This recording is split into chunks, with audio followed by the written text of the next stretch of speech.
Taking loose inspiration from the 1949 dark British comedy Kind Hearts and Coronets, where legendary actor Sir Alec Guinness cosplayed as numerous characters, who does that sound like? Glen Powell would rather be a fake somebody than a real nobody in the disowned role of Beckett Redfellow. He's been busy pruning his obscenely wealthy family tree, relative by self-absorbed relative, until he's the last Redfellow standing to inherit $28 billion. Irritating voiceover narration established in the death row framing device throws off the disjointed pacing as Beckett, in that "you're probably wondering how I got here" movie cliche way, confesses multiple murders to the prison priest. They were all designed to look accidental in Beckett's bid to get closer to the high-class life he's desperately chased since childhood. There's something to be said about how the film depicts young boys' skewed expectations of success, mirroring girls' search for Prince Charming and aligning with Disney movie rhetoric. The Huntington estate alludes to Brideshead Revisited, though the lead never gets a taste of the opulent abode that is the obsession. You might not be able to choose your family, but in Beckett's case, climbing the serial killer ladder, he certainly chooses the most unfriendly course of action.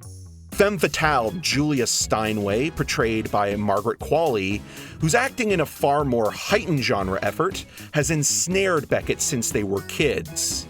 She dips in and out of the narrative, usually appearing when our protagonist turns the page.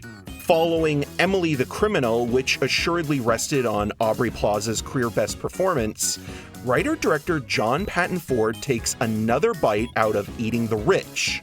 However, Ford chokes this time around, failing to find its footing between satire and tragedy. The broadly comedic routines of Topher Grace and Zach Woods' spoon-fed cousins are too goofily played opposite Powell. Audiences have already witnessed the cruelty of de-aged Ed Harris's shadowy patriarch in the opening, cutting ties with his pregnant daughter, soon to be Beckett's mother.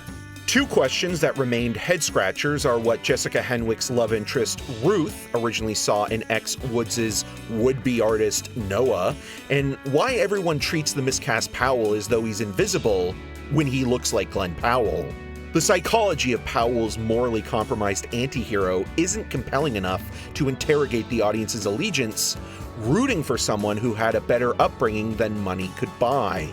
If Ford had focused on the reconciliation of Powell and Bill Camp remorsefully playing his estranged Wall Street uncle, then maybe, just maybe, we would have had a great film about the toll of guilt for greed. Powell and Camp in a few scenes find the invested humanity sorely lacking throughout the aesthetically strained production. Harris has essentially been promoted to the William Hurt role in A History of Violence for an unearned Big Boss showdown. Also, coming on the comparable heels of No Other Choice doesn't do the South African shot adaptation any favors. How to Make a Killing is a capitalist offense on working-class moviegoers. My final rating, C. I wonder who's next. If I were you, I might be nervous.